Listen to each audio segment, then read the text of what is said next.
mwaka uno mtulinga makumi atatu wa miaka chizitango chitatambwile lipanda kuli kolonya batwanyonga tulipanda yani hayuma ilemu kumone wangolano chitango titopile tulia kwa lamba kutu mwesa lamba kuli indele alioze ana mwangola nitachijo nimbungejo yali hana yanjila mujita hanga asijita hume chikolonya kashika hamwaka uno twalinga makumi atatu chatamba esu kunyonga hari waza kwetu eza file pamugunda da indela lipanda tunasagwila angolano esu waze ashile jita hangane hili panda kuli angolano.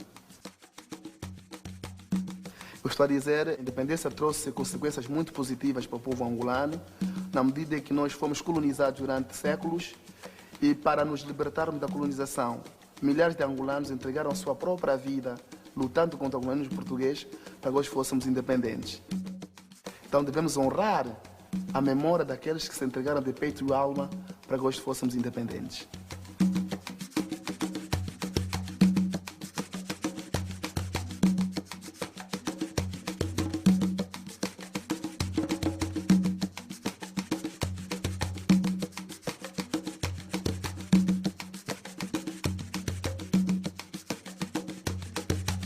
Angola é uma unidade territorial onde habitam diferentes povos com culturas diferentes, mas todos, portanto, fundidos numa nação, que é a nação angolana, que nasce com a independência nacional.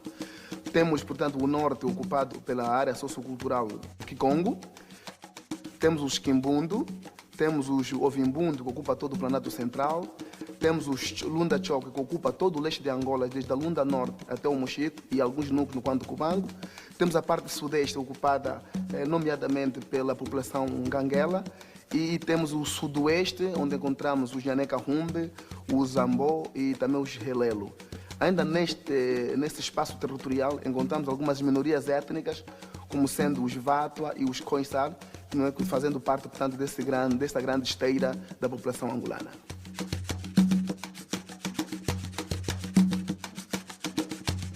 Estamos a falar do coração de África, onde o ser humano nasceu, onde o sol é gratuito, onde a alegria é gratuita, onde a música é uma maneira de estar na vida, onde a poesia se respira, onde a humanidade se reconhece a si própria, naquilo que ela tem de bom.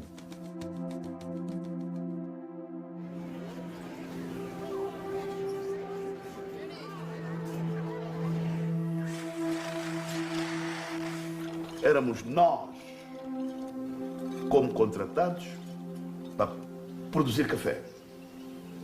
No Kwanza Norte, no Ibis, no Kwanza Sul. Éramos nós, como escravos, dentro da nossa terra, que íamos trabalhar na pesca sem salários. E o peixe que a gente apanhava para o senhor colono, comíamos uma vez na semana a cabeça do peixe. Éramos nós, rusgados nas ruas, para sermos levados para Santo Tomé, para as fazendas de cacau e de café do colono em Santo Tomé. Éramos nós que cavávamos os diamantes nas lundas, para que o colono fosse rico. E esse tratamento aos negros fazia com que as famílias dos contratados se dissolvessem. Olha uma coisa, e o homem branco tem tratado bem? Tem? Tem. Tem? E Tem. bom comida aqui? Boa comida. Sim. Boa comida. Ele emendou. Eu disse bom comida, que é uma maneira deles perceberem melhor, mas ele emendou. Então, vais agora para a comida, não vais? Vais comer, já trabalhaste toda a manhã ou já comeste? Ainda não comi. Vais comer agora, não é? Vou comer agora. Então eu gostei muito de te ouvir e desejo que continues a trabalhar aqui com o homem branco, que te trata bem, dá boa comida e há de tratar de ti no futuro cada vez melhor. Ouviste? Sim, Hã? senhor. E não tenhas medo do bandido. O colonizador tinha sempre uma das táticas que utilizava para melhor governar: dividir para governar.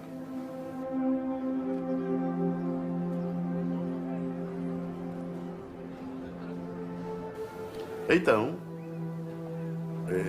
dividiu a população negra angolana em dois grupos.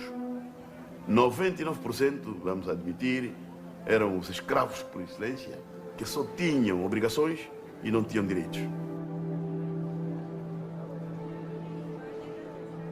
E, direi, 1% eram os ditos assimilados. Indivíduos que serviam de elo de ligação entre o colonizador e o colonizado. Os assimilados eram os africanos que tinham adquirido os hábitos europeus, formas de estar europeias, e eram uma minoria das minorias. E, portanto, por este facto, por serem chamados assimilados, eles tinham direito a frequentar a escola pública, a escola oficial. Mas tudo o resto pagava o imposto indígena.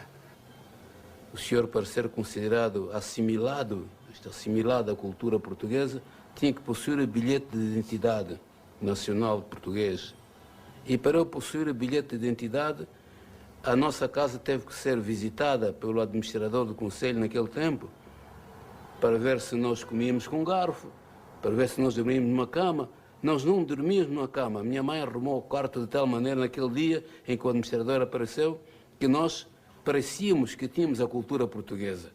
E assim foi-me otorgado o bilhete de identidade que me abriu as portas para entrar para o liceu. E no liceu éramos poucos pretos, contavam-se pelos dedos os pretos naquele tempo. As imagens da vida da cidade não nos deixam hesitar um segundo ao considerarmos Luanda como uma das maiores cidades do continente africano.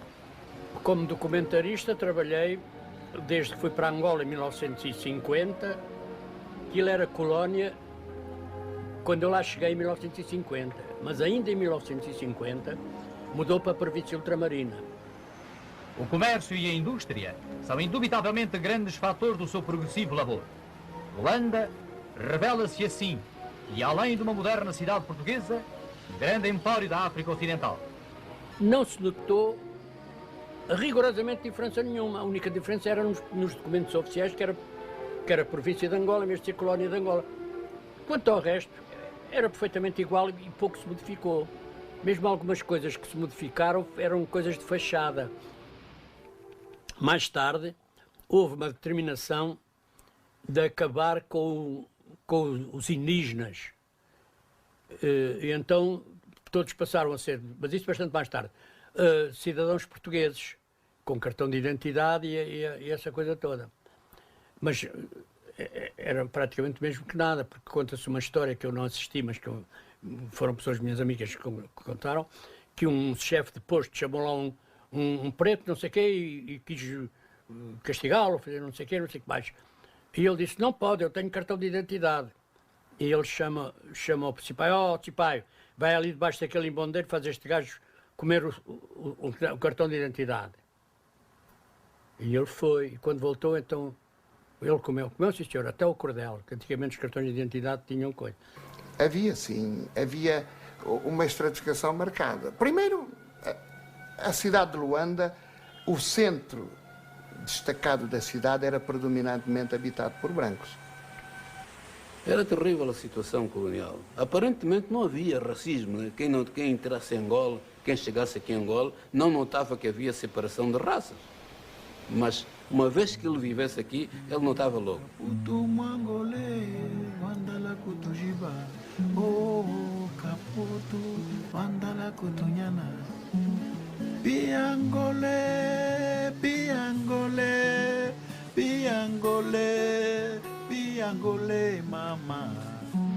A sociedade angolana, não obstante ter os angolanos que sentiam na pele as grandes injustiças, também havia aqui, em Angola, por determinação da autoridade colonial, divisões mesmo no seio da classe branca.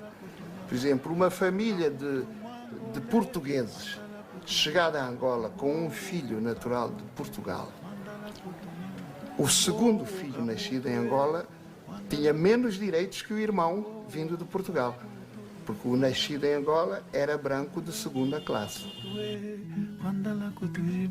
Esta música que servia de mobilização, que se denunciava Caputo, que significa dizer Portugal, né? Os portugueses em Angola só nos trouxeram a fome, a desgraça e a opressão. Então essa música, naquela altura, quem cantasse isso era apanhada, a polícia secreta portuguesa prendia, né? É a cultura. Aqui que está em causa é a cultura. De maneira que eu admito que houvessem casos de pessoas que tratassem mal o seu semelhante de epiderme diferente. Eu admito isso. Agora, generalizar, eu acho que é uma injustiça. Eu sinto-me injustiçado quando me dizem que eu sou racista. Mas sou racista como? Se eu até vivi com pretas e mulatas. Agora, não sou é de casar. Acho que sou maluco, mas não sou parvo. Casar não, né? Ir casando. Há muita injustiça que cai sobre os ombros dos colonos. Assim como também chamar colonialista aos indivíduos que estiveram lá, que ajudaram a construir países, acho pelo menos uma provocação. Colonialistas não, eles foram colonos. Estávamos sempre atentos, sempre com cuidado, para ver, por exemplo, se a professora na escola, tínhamos que lá ir para ver, porque senão a professora já tinha sentado os meninos brancos na primeira fila e empurrado os meninos. Nós tínhamos que dizer desculpe. Porque é que os meninos não se sentam todos ou onde querem ou de outra maneira? Entrávamos numa loja, o lojista, se era branco, mandava afastar a população toda negra porque tinha entrado um branco. Tínhamos que ter o cuidado de dizer desculpe, eu espero a minha vez. Não, faz favor, passa imediatamente à frente. Não, eu espero a minha vez. Quer dizer, era um atrito constante para resistir a um modo de estar que era tacitamente aceito pela maioria, pelos angolanos de uma forma semi-passiva, não é? Não afrontavam ali diretamente, tinham os outros meios de afrontar. E pelos brancos, os que já lá viviam há muitos anos, viviam numa cotada, não é? Viviam com as mulheres negras, tendo os filhos que queriam, utilizando as pessoas à sua vontade. Percebia-se isso perfeitamente nos comerciantes instalados ali há muitos anos, que viviam numa cotada com uma consciência perfeitamente tranquila de que tudo estava bem. Para quem vinha de fora e com um pouco de consciência política, isso é que era muito, muito chocante.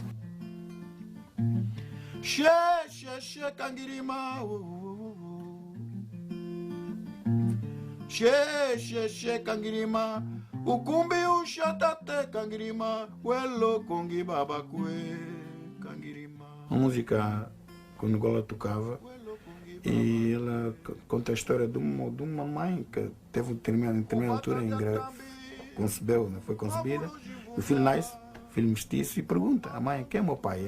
Ela, coitada, ela, naquela coisa que havia as coleções dos comerciantes nos museus, ela entregou-se a um comerciante para obter comida, que passava fome, e então nasceu o filho, mas o comerciante não queria reconhecer o filho, que esses fenómenos aconteceram muito aqui em Angola. Então ela dizia que era dois filhos de uma ave de rapina que chegou aqui, fez o ovo, tem um ovo e o samba, o tanga makuto, gamu valele munzala mumala, onjila i valo mutu, tuai sangele kwe bengana ya.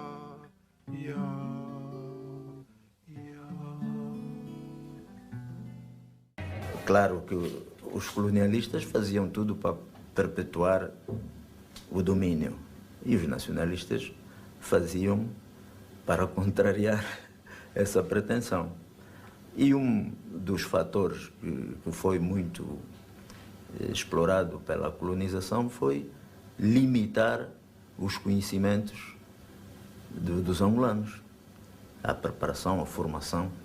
A educação dos nativos foi entregue essencialmente à Igreja Católica. Isso é que estes indivíduos esquecem-se de dizer.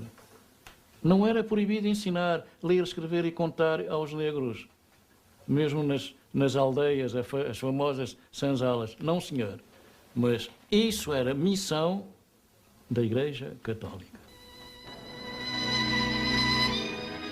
E no Instituto Feminino Dona Fernanda da Silva Carvalho, mais conhecido pela Casa-Mãe, também a juventude encontra uma desvelada proteção. Nas escolas não havia separação aparentemente. Nós podíamos entrar para as escolas. Eu, por exemplo, tive colegas brancos nas turmas da escola, não havia separação. Mas no meio daquilo tudo havia realmente separação.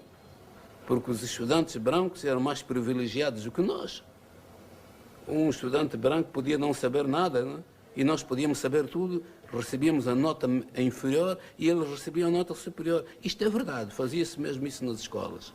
No fundo, o colonizador aprende pouco com o colonizado, porque tem desprezo pelo colonizado. Acaba por não ser capaz de reconhecer, de encontrar, digamos, a cultura do colonizado. Então não aproveita pouco. O europeu também aprendeu com o nativo uma coisa muito simples, mas que tem uma importância excepcional. Vê se me lembro, que eu tanta vez reparei, tanta vez, dizia, mas isto é respeito. Não é só o sistema alimentar, frutos, por exemplo. A guerra da independência surgiu fundamentalmente por causa desta situação. Nós queríamos ver-nos livres do racismo, da opressão colonial. Também surgiu porque havia outras colônias em África que estavam a adquirir a sua independência. As colônias francesas, as colônias inglesas. E nós também queríamos adquirir a nossa independência. Mas foi fundamentalmente por causa da situação de opressão que havia aqui em Angola. Essa luta começa, de facto, como uma luta cultural. Luta cultural não só a nível da literatura, mas também, muito particularmente, a nível da música.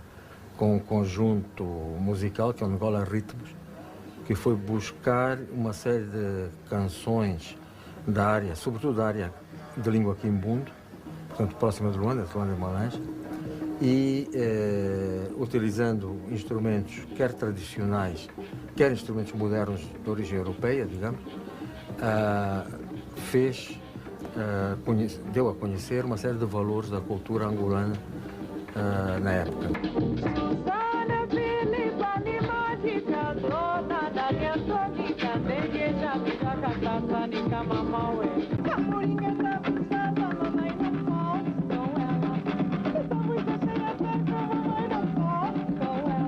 A moringa está pesada, mamãe, não posso com ela. Música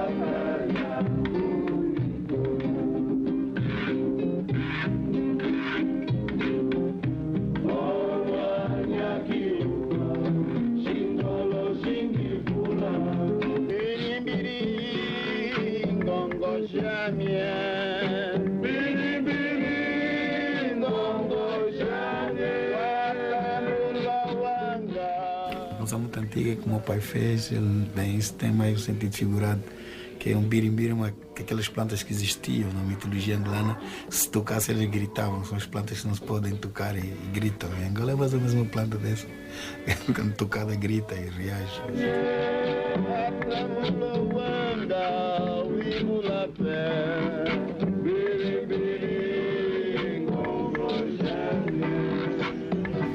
Não havia outra alternativa. Nós analisamos em grupos qual era a saída. Por que continuarmos colonizados? A única coisa que a gente ia perder eram as cadeias. Era perder a cadeia, era perder o ser escravo. Nós não tínhamos nada a perder. Não tínhamos nada a perder. Eles sempre argumentaram que aqui vivia-se bem, que os portugueses estavam aqui para ajudar a civilizar. Civilizar o quê? E a dilatar o império. Qual império? Dilatar o império sim, civilizar. O que é civilização? Quantos indivíduos que tinham aprendido nas escolas portuguesas? Quantos angolanos tinham aprendido nas escolas portuguesas antes da independência? E a isto se chama, com propriedade, neocolonialismo, o resignar-se à mediocridade, senão o regresso a formas primitivas de vida em que a pobreza, a doença, as rivalidades e lutas tribais continuarão a ser o preço de uma independência, pelo menos precipitada.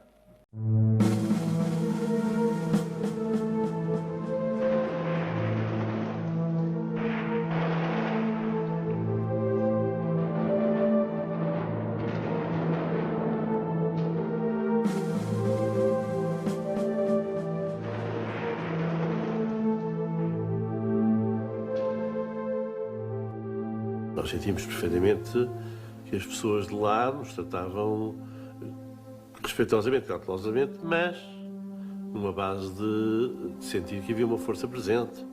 E, portanto, sentiam-se perfeitamente ocupados, não é? Portanto, Não eram hostis, mas eram distantes.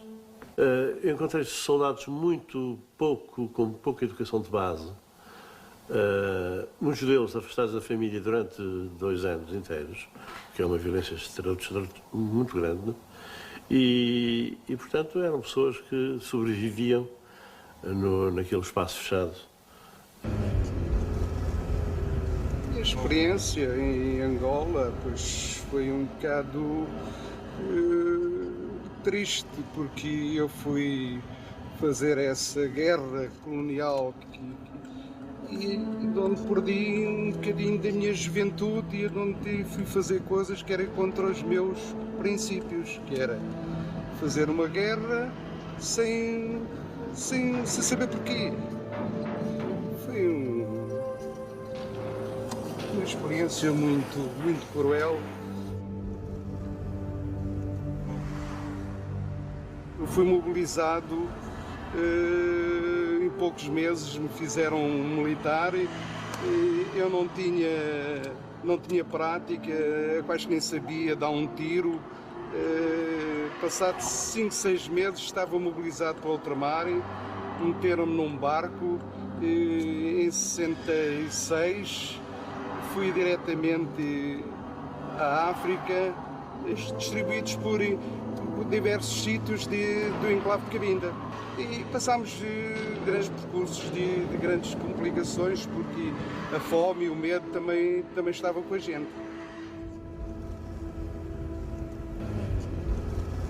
Aquela guerra não tinha sentido nenhum, porque já praticamente era uma guerra para se perder, não para se vencer. Aquilo era praticamente uma ambição do Salazar em querer manter aquela guerra. Aquilo era uma guerra que já não se justificava o motivo para acontecer, porque era uma guerra muito impopular, morria muita gente nova.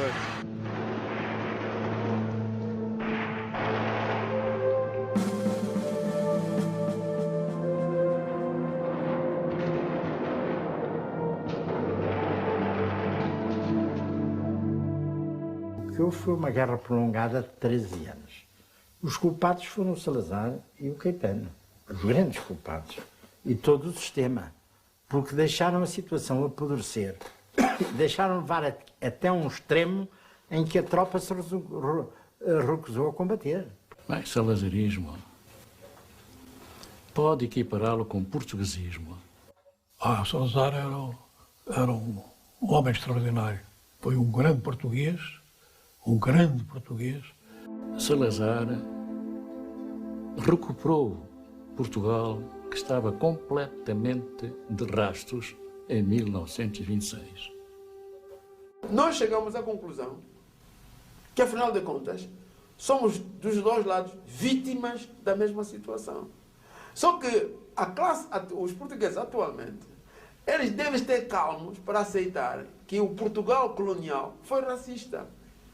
Isto não quer dizer que o povo português atual, nem que o povo português em geral, seja racista. Mas o regime, a doutrina que utilizou, é uma doutrina racista. A prova é que Angola tinha 30 milhões de habitantes. Angola foi despovoada. Não acreditava na autonomia de Angola como nação. Era muito cedo, tinham de passar mais gerações. Eu estava convencido que no meu tempo, a solução de Angola era a integração. Isto, se não fosse trágico, dava para rir, não é? Porque não são os colonialistas que vão decidir da colonização ou da descolonização, não é? Quem decide, quem dá a última palavra sobre a descolonização são os colonizados. Os colonialistas não têm uma única palavra a dizer sobre a descolonização. Uma única palavra a dizer. Se é mal feita, se é bem feita, se é assim, eles não têm nada a ver com isso. A descolonização tem a ver única e exclusivamente com os colonizados. Os colonialistas não têm nada a ver com isso. Os angolanos sentiam-se realmente felizes. Eu, falando com angolanos da população, diziam: vocês aguentem isto, guardem isto, porque nós cá não nos entendemos.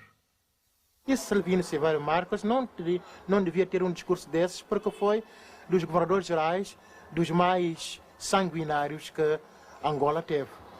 Por isso, essas ideias colonialistas, não é? Acho que o Silvério Marques devia enterrá-las, porque estamos numa outra conjuntura e a própria conjuntura da altura era uma conjuntura de mudança.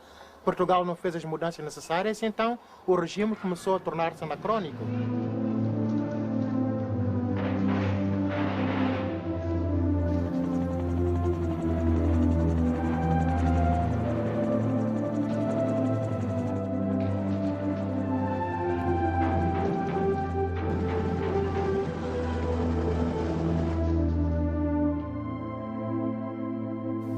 Nós, durante 13 anos, em 3 territórios, a dezenas de milhares de quilómetros aqui da Mãe Pátria, só nós conduzimos uma guerra em que saímos vencedores. A guerra hoje, quer dizer, ninguém tem dúvidas que a guerra militarmente estava ganha. A guerra foi perdida politicamente pelo 25 de Abril. A guerra estava ganha. Não é verdade, a guerra nunca esteve ganha. E, aliás, uma guerra de guerrilhas só é ganha pela potência anti-guerrilheira ou pela potência colonial quando há condições muito particulares que não se verificavam nas colónias portuguesas. O Kissinger dizia, tem uma frase curiosa em que ele diz que numa guerra de guerrilhas a potência colonial, enquanto não ganha, está a perder. Os guerrilheiros, enquanto não perdem, estão a ganhar.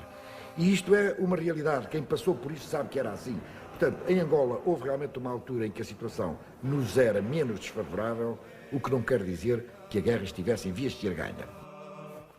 O que matou a guerra foi aqui. Foi o 25 de Abril.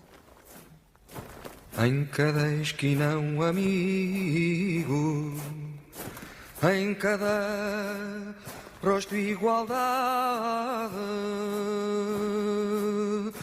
Grândola Vila Morena, terra da fraternidade.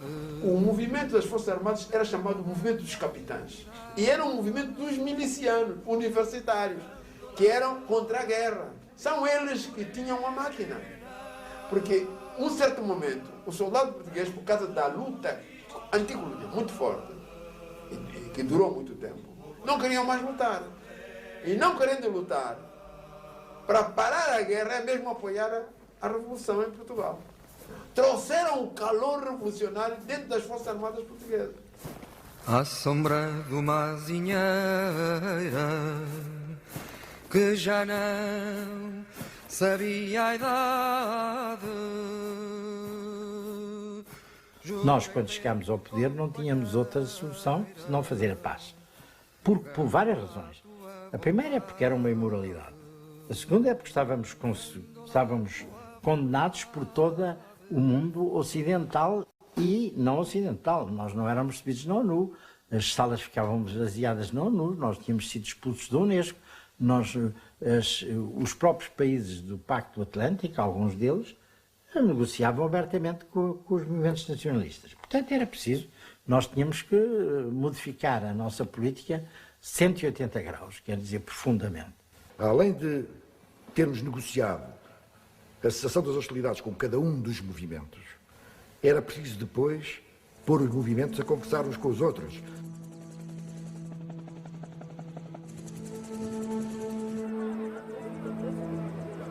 De qualquer maneira, mesmo quando Portugal assinou os acordos de cessação das hostilidades com cada um dos movimentos, e como eu digo, foi 14 de junho com a UNITA, o único antes da declaração de Portugal de reconhecer o direito à independência. Depois, em 15 de outubro, com a FNLA em Kinshasa. Foi o único movimento que assinou o acordo fora de Angola. E depois, em 22 de outubro, com a MPLA no leste de Angola, no Lunhamege, Na realidade, nessa altura, já havia como que uma situação de cessar-fogo de facto. Isto é, já tinha havido entendimentos entre unidades portuguesas, guerrilheiros e, a nível informal, entre dirigentes, na realidade já havia como que uma cessação das hostilidades de facto. Estes acordos apenas os formalizaram. E quando chegámos ao Alvor, o acordo do Alvor, de facto há uma situação generalizada de cessar-fogo, de uma certa inquietação. A única coisa que o Alvor mudou foi que retirou Portugal do contexto da guerra. O Acordo do Alvor de 1975, do mês de janeiro, quer dizer, nem os portugueses, nem o governo português estava muito convencido do Alvor, nem os três movimentos estavam convencidos do Alvor. Todos quiseram utilizar o Alvor até que um dos partidos se tornasse mais forte e tomasse o poder. Porque naquele tempo, na ideologia mundialmente conhecida e abraçada por três movimentos, é que o poder tinha que se tomar pela força. As eleições marcadas no Acordo de Alvor não estavam no coração de nenhum dirigente. Ninguém acreditava nas eleições. A prova é que ninguém organizou a transição para as eleições. Ninguém perdeu tempo a formar, a descrever um mecanismo para a formação do Exército Nacional. E o próprio governo português, colonial português, já tinha escolhido o seu aliado. De maneira que, então, todo o sistema estava viciado. Os americanos, de um lado, queriam que o seu aliado, os aliados, ou o FNLA ou a UNITA ganhassem. A Rússia também dizia que não, o MPLA tem que ganhar. Então, o sistema estava viciado. Quem é que pagou? Pagaram os angolanos. Nós não nos esqueçamos que a independência de Angola dá-se com a África do Sul, bem solidificada com o seu apartheid, que se estende até a Namíbia, que fazia fronteira com Angola. E, portanto, à África do Sul e ao Ocidente não interessava nada que ascendesse ao poder um partido que eles classificavam como os comunistas. Quer dizer, o MPLA era um grupo progressista, da gente que tinha uma visão muito correta do que é que devia ser uma Angola independente.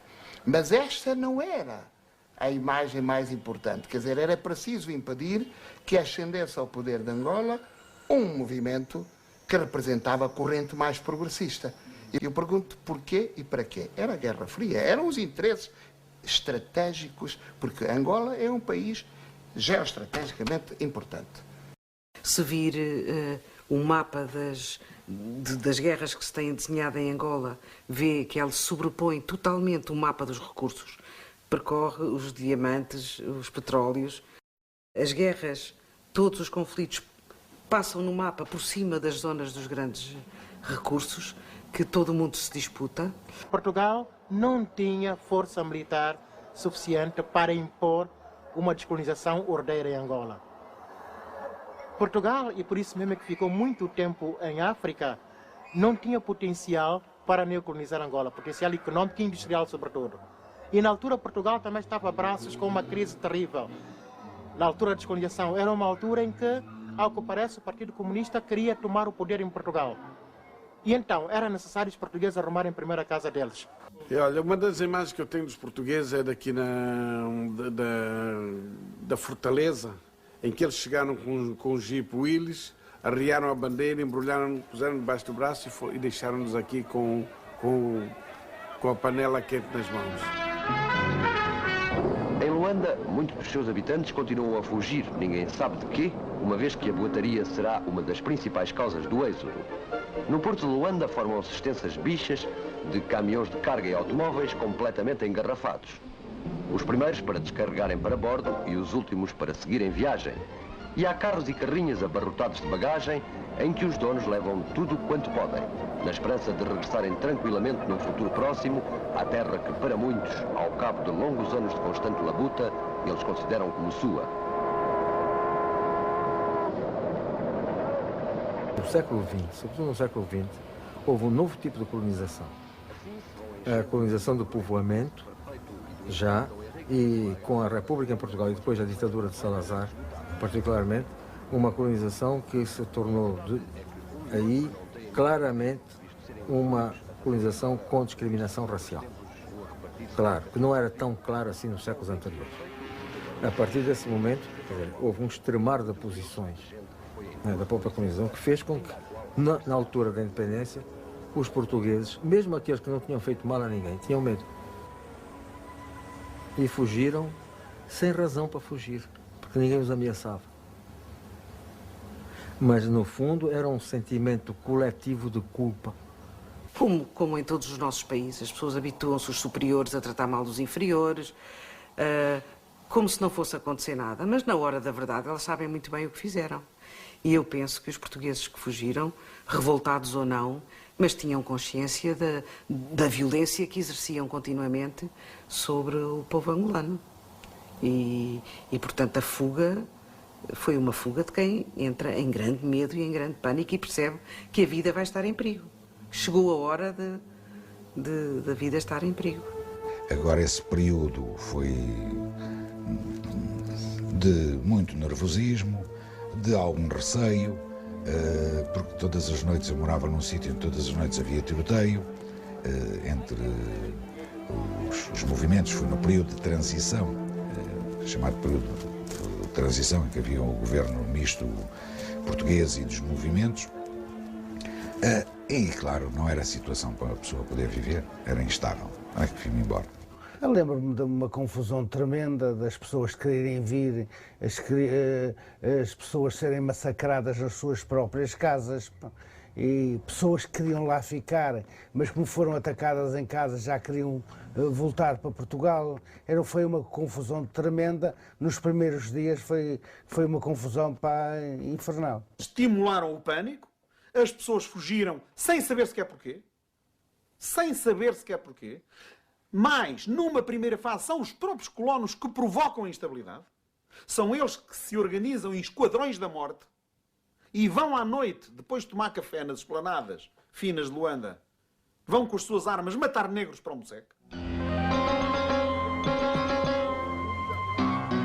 Houve quem acusasse os brancos de quererem dar cabo dos negros e estes de quererem acabar com os brancos. Mas a verdade é que a culpa de tudo quanto se passou foi apenas de grupos agitadores vindos de fora, absolutamente estranhos aos moceques, onde ninguém os vira até então.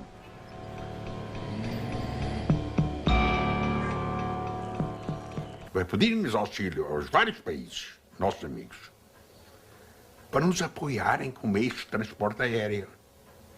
Os Estados Unidos mandaram logo uma série de aviões, junto que a França, e o último a mandar foi a própria União Soviética. Também chegou a enviar aviões para trazer. Entraram aqui neste território, neste retângulozinho, 700 mil pessoas, pá, de um momento para o outro, pá. Criaram essa ponte aérea. A partir do Ambo, a partir de Luanda. Levaram milhares e milhares de portugueses. E de angolanos. Fujam, vão embora. Vão embora. E onde é que estão? Onde é que estão os professores? Onde é que estão os médicos? Onde é que estão os engenheiros? Onde é que estão os quadros médios? Onde é que estão? Foi tudo. Mesmo os angolanos. Mesmo os angolanos. Mesmo aqueles que em 10 anos andaram na escola preparatória, no liceu e na universidade. Mesmo esses foram embora. Angolanos. Foi tudo. O que ficou foi muito pouco. Eu digo-te, em 1975, 11 de novembro, Angola não tinha quadros para gerir Luanda. Houve dois governos de transição. O primeiro foi chefiado pela FNLA. Logo que terminou o nosso mandato, o MPLA iniciou o segundo, a guerra começou. Aqui em Luanda. Os cubanos intervieram e finalmente houve mais de 50 mil soldados cubanos. E alegaram que os sul-africanos vieram, mas os sul-africanos entraram em agosto. E os cubanos chegaram em março. Mas isso, o verdadeiro responsável é Portugal, por ter permitido a entrada dos cubanos quando Portugal era soberano neste país. Quando se diz, e às vezes diz que os cubanos foram os primeiros a aparecer em Angola neste período de transição, isto também é falso. Completamente falso. As primeiras forças estrangeiras que intervêm em Angola depois do Alvor é o Zaire, são as forças do Zaire. As segundas forças estrangeiras que intervêm em Angola é a África do Sul. Cá embaixo, nas barragens do Cunene, quer pela invasão de colunas militares que foram direitas a Silva Porto, hoje Bié, onde a UNITA tinha posições muito importantes. Só depois disso é que aparecem as forças cubanas. Algunos imperialistas se preguntan por qué ayudamos a los angoleños. ¿Qué intereses tenemos nosotros allí? Ellos están acostumbrados a pensar que cuando un país hace algo es porque está buscando o petróleo, o cobre, o diamante, o algún recurso natural. No. Nosotros no buscamos ningún interés material y los imperialistas es lógico que no lo entiendan. Porque se guían por criterios exclusivamente chauvinistas, nacionalistas, egoístas. Estamos cumpliendo un elemental deber internacionalista cuando ayudamos al pueblo de Angola.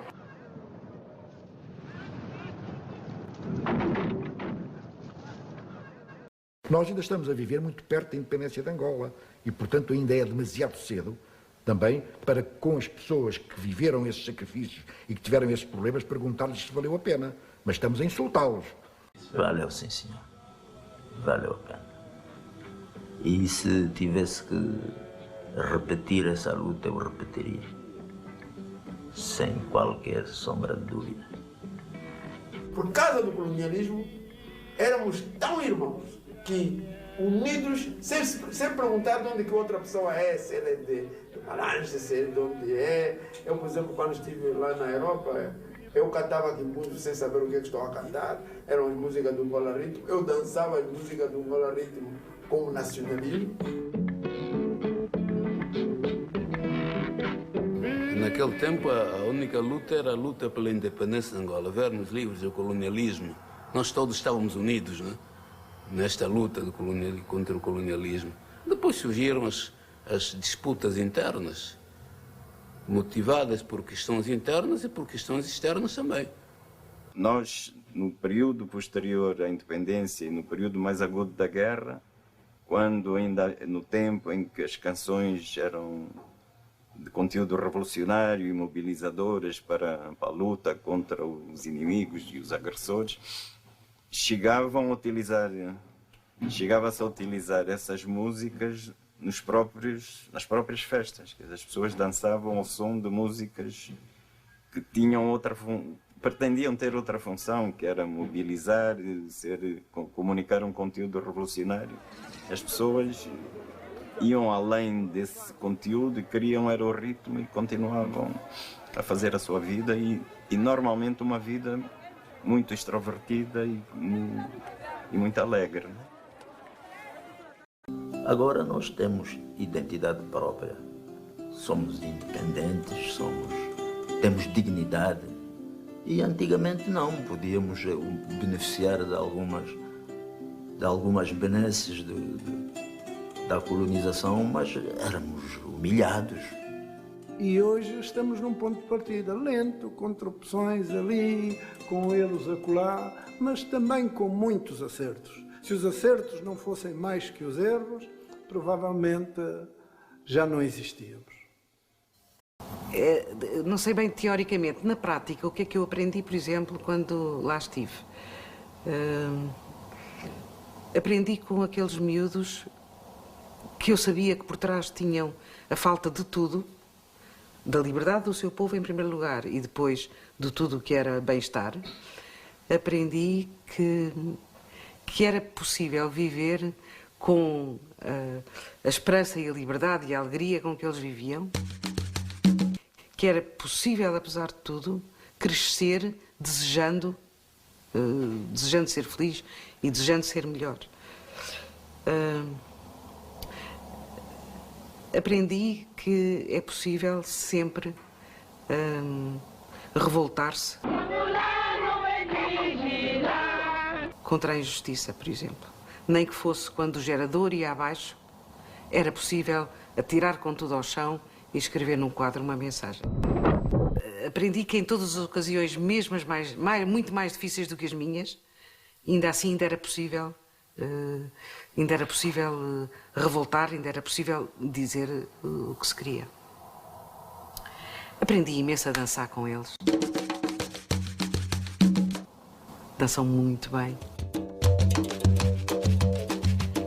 E o dançar não é só o dançar tecnicamente, é o dançar para as pessoas estarem umas com as outras. Muitas noites em que íamos a sítios onde dançávamos brancos e negros e todos. E era muito bom.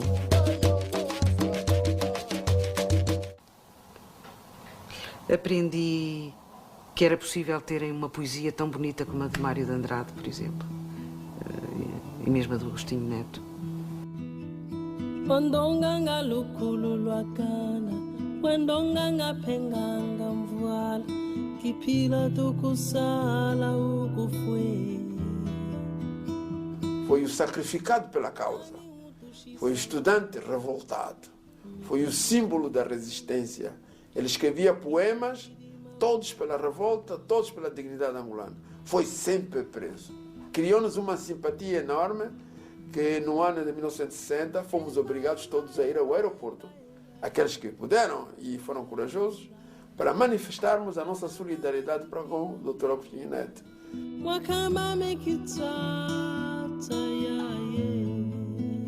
É ali que apareceu este assobio.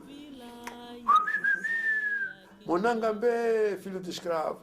Então ele, que estava a ser levado para o avião, virou-se, acenou-nos, e nós então começamos a ser basculados pela PIDE, para sermos presos, e nós estávamos a ser agitados ali na plataforma pelo um padre que parecia um Macários muito ativo, que é o padre Franklin, que já morreu aqui como arcebispo. É uma personalidade que devíamos render homenagem. Natural de Cabinda, mas com um amor nacional a Angola. É uma coisa que todos deviam saber quando chegasse a Angola.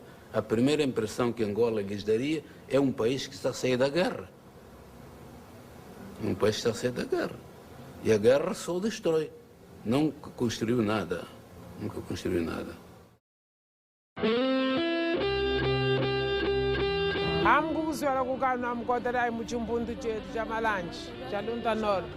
Amguku kumene kena uli Muzambia. Filha, venham me buscar aqui em Luanda, estou a sofrer. E a tua irmã Salomé Mateus está em vida. Muzambia uli Murua, já refugiado. Há muito tempo eu estou aqui com saudades. Estou desaparecido há muitos anos da minha família. Eu estou muito preocupado com isso. Minha mãe chama Bela. Fui à procura do meu irmão que desapareceu na área de Kwanza Sul. Ela sabe só falar que é mundo de som. Olha, Marta. Em 85, quando meu filho foi à vida militar, até hoje não aparece. Fui à procura da minha filha chamada Sandrinha. Eu quero saber se ele está em vida ou se não. Sanga muno mulwanda muno sempre sangu no kusau coragem com lebelela. Kwa angasuka chega. O que é importante é conseguir quebrar uma certa cultura de exclusão que durante estes anos todos de guerra civil, após a independência, se entranham no país. Essa é uma das coisas principais que acontece em Angola sistematicamente, é a negação da angolanidade do outro. Dizer este não é angolano porque é congolês, e aquele não é angolano porque é cabo-verdiano, aquele outro não é angolano porque é português, e ninguém é angolano. Isso foi feito também ao longo destes anos de guerra civil, quer dizer, a guerra explica um pouco isso. Não só a guerra, a intolerância política, naturalmente. É preciso quebrar isso, não é? E dizer, não, somos todos angolanos e há 12 ou 13 milhões de maneiras diferentes de ser angolano, não há uma única maneira. O que me preocupa mais é a reconstrução espiritual, a reconstrução moral.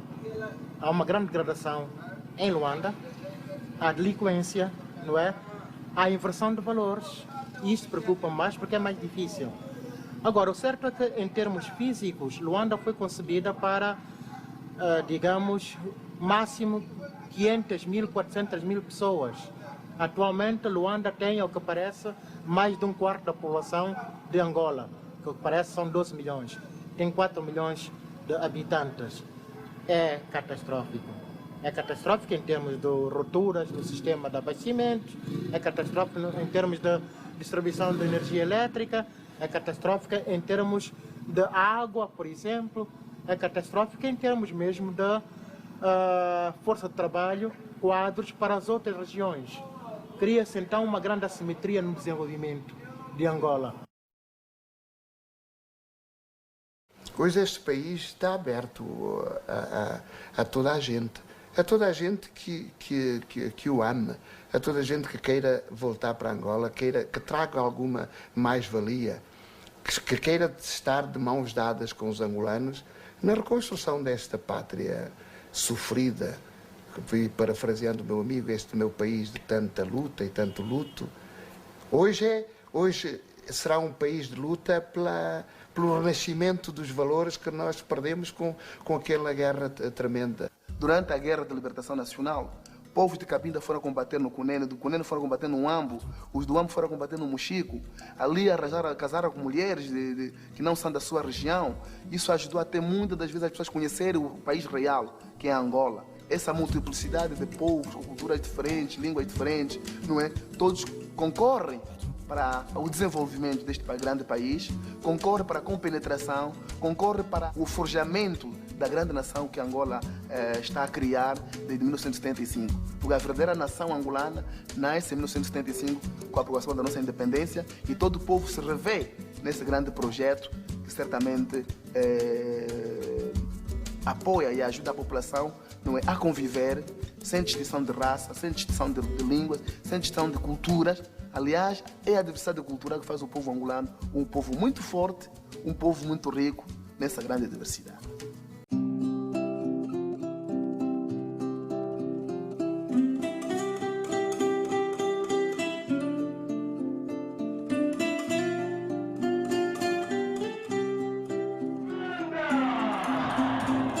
Em democracia, os homens têm que sentir-se livres, iguais.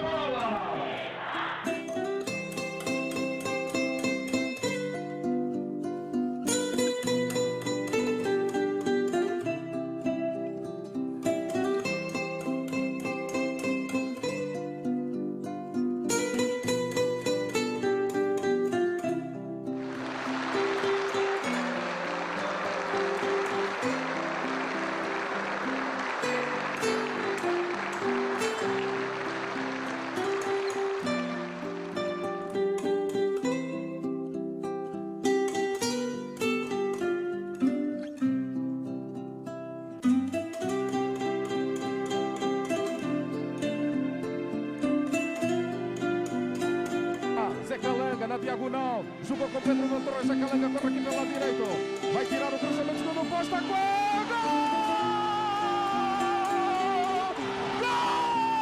Gol da Seleção Nacional da Angola!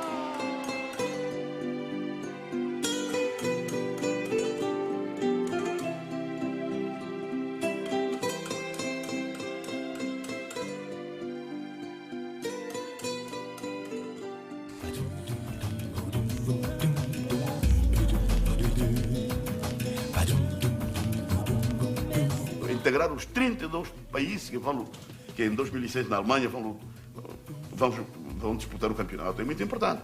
Para nós não é ganhar, porque, claro, seria uma chaladice pensar que Angola vai ganhar o campeonato do mundo. Que diabo? Onde está o Leonardo, o Ronaldo, o Roberto Carlos, Ronaldinho, etc, etc. E a gente não pode pensar em ganhar, mas está lá presente. Ainda que a gente logo na primeira fase seja eliminado, a gente está lá. É importante, porque somos neste momento quase 200 países do mundo, vamos dizer centenas, uma centena e pico de países não poderão lá entrar. Países com muita experiência da Europa e mesmo da América também ficaram pelo caminho. Então não vou ficar contente porque isso é um feito heróico. Que o país, com toda a guerra, independente há 30 anos, consegue realizar. Eu estou contentíssimo. Por mim, até daria um feriado. Apesar que não se deve fazer, porque precisamos de produzir. Precisamos de produzir. demais.